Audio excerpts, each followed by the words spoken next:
नमस्कार साथियों, एक बार पुनः स्वागत है आपके अपने YouTube channel mission primary education में। तो साथियों, हम लोग ध्यानाकर्षण मॉड्यूल पर आधारित महत्वपूर्ण प्रश्नों को हल कर रहे थे। भाग 1 हम लोग देख चुके हैं। तो भाग 2 के में ध्यानाकर्षण मॉड्यूल पर आधारित महत्वपूर्ण प्रश्नों को हल करते हैं। तो चलिए शुरू करते हैं। तो आरंभिक परीक्षण हेतु प्रथम कार्य क्या होगा? तो आकलन प्रपत्र निर्माण। आरंभिक परीक्षण हेतु आकलन में किस प्रकार के प्रश्न होते हैं? वस्तुनिष्ठ एवं आत्मनिष्ठ। आकलन प्रपत्र में ज्ञानात्मक, बोधात्मक, अनुप्रयोगात्मक तथा तर्कात्मक प्रश्नों का प्रतिशत योगदान क्रमशः कितना होता है? तो ज्ञानात्मक 20, बोधात्मक 50, अनुप्रयोगात्मक 20 और तर्कात्मक प्रश्न 10 होते हैं, यानी ऑप्शन नंबर 1 सही है। कक्षा 3 के आकलन प्रपत्र में क्रमशः कुल कितने वस्तुनिष्ठ और आत्मनिष्ठ प्रश्न होंगे? तो वस्तुनिष्ठ कुल प्रश्नों की संख्या होगी 10 और आत्मनिष्ठ प्रश्नों की संख्या होगी 5, यानी 10 और 5। आरंभिक परीक्षण के पूर्व में विषयवार परीक्षण प्रपत्र में कक्षा 6 से 8 के बच्चों के आकलन के लिए कितने वस्तुनिष्ठ प्रश्न और आत्मनिष्ठ प्रश्न होंगे? तो 20 व 5। वस्तुनिष्ठ की संख्या 20 व आत्मनिष्ठ की संख्या 5। आकलन प्रपत्र में एक प्रश्न कितने अंक का निर्धारित किया गया है? तो 3 अंक का। आकलन के पश्चात कितने समूह का निर्माण होगा? तो 3 समूह का निर्माण होगा। एक शिक्षक के रूप में आप बच्चों की शैक्षिक प्रगति का मूल्यांकन शिक्षण के दौरान सतत रूप में करते हैं तो प्रतिदिन करते हैं। आधारभूत आकलन के पश्चात एक शिक्षक को छात्रों के साथ कार्य करने के पूर्व क्या जानना तथा करना अत्यंत आवश्यक है? तो अधिगम स्तर की सूची, समूह निर्माण और समय सारणी, यानी उपरोक्त सभी। आकलन का महत्वपूर्ण पक्ष क्या है? तो आकलन का महत्वपूर्ण पक्ष है कि शिक्षक विधि में बदलाव यानी सुधार की संभावना। आकलन के दौरान तेजी से सीखने वाले छात्रों के लिए कौन सी प्रक्रिया अपनानी चाहिए? तो संवर्धन प्रक्रिया अपनानी चाहिए।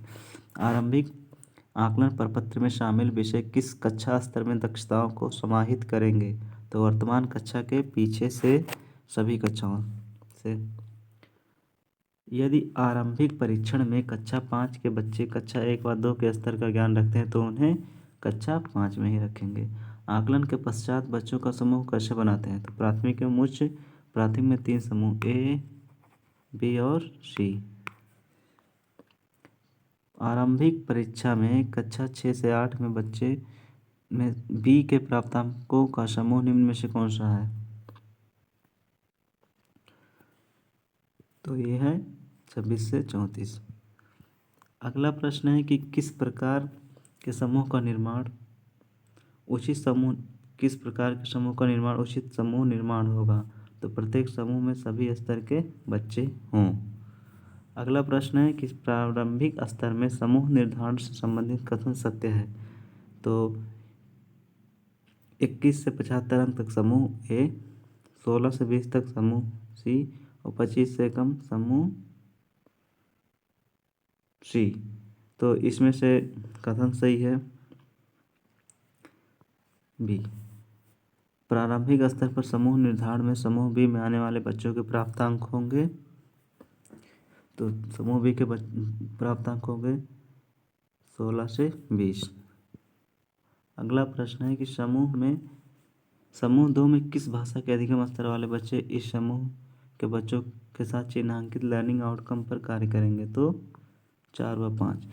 शिक्षण कार्य की पूर्व तैयारी में क्या होना आवश्यक है? तो अधिगम स्तर सूची, समूह निर्माण, लर्निंग आउटकम सूची तथा समय सारणी। ध्यानाकर्षण शिविर की अवधि कितने दिनों की होती है? तो 50 दिनों की होती है, 50 दिवसीय।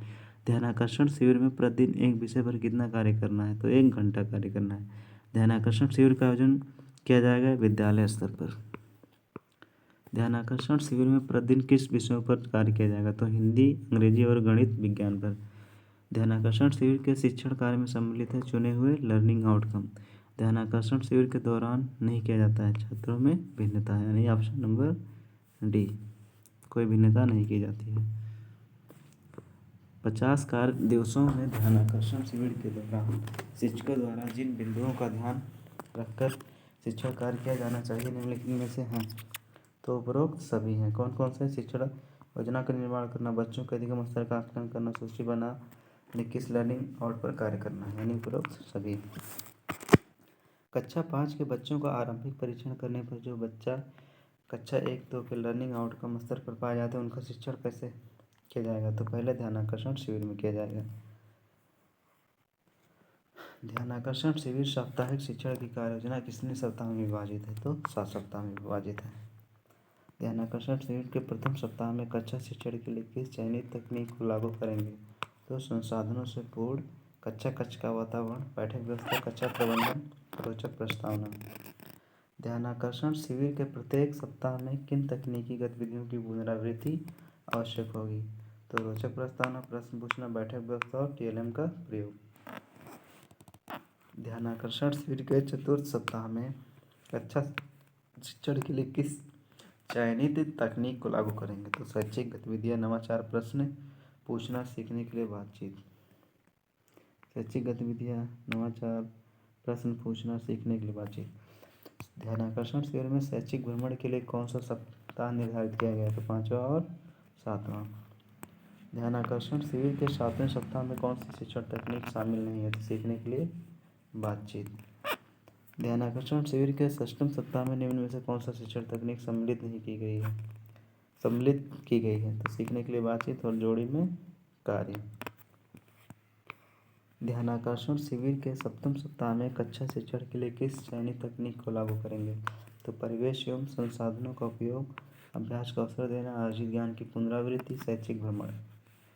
शैक्षिक भ्रमण तकनीक शिक्षण की एक प्रभावी तकनीक है। इससे बच्चे आनंदपूर्वक तथा संकोच एवं तनाव मुक्त होकर सीखते हैं। शिक्षण कार्य की पूर्व तैयारी का क्रम क्या है? अधिगम स्तर सूचना, समूह निर्धारण, लर्निंग आउटकम की सूची, समय सारणी, दिशा विभाजन। कक्षा प्रबंधन एवं बैठक योजना इनमें से क्या है? तो नियोजन। बैठक व्यवस्था का सबसे महत्वपूर्ण लाभ क्या है? कि सभी छात्रों को प्रतिभागिता के अवसर मिलते हैं। साथियों, अगला प्रश्न है कि दिए गए कथन में बेमेल बताएं कि कक्षा प्रबंधन तथा बैठक व्यवस्था के अहम पहलू होते हैं। तो कम सुनने वाले, कमजोर नज़र वाले, बोलने में असुविधा हो, उन्हें अंतिम पंक्ति में बैठाया जाए। साथियों, भाग 2 के प्रश्न यहीं पर समाप्त होते हैं। अगर वीडियो पसंद आया हो तो लाइक कीजिए और चैनल पर नए हैं तो सब्सक्राइब करना बिल्कुल ना भूलिए। बाकी प्रश्नों का संकलन अगले वीडियो भाग 3 में देखेंगे। धन्यवाद। जय हिंद, जय भारत।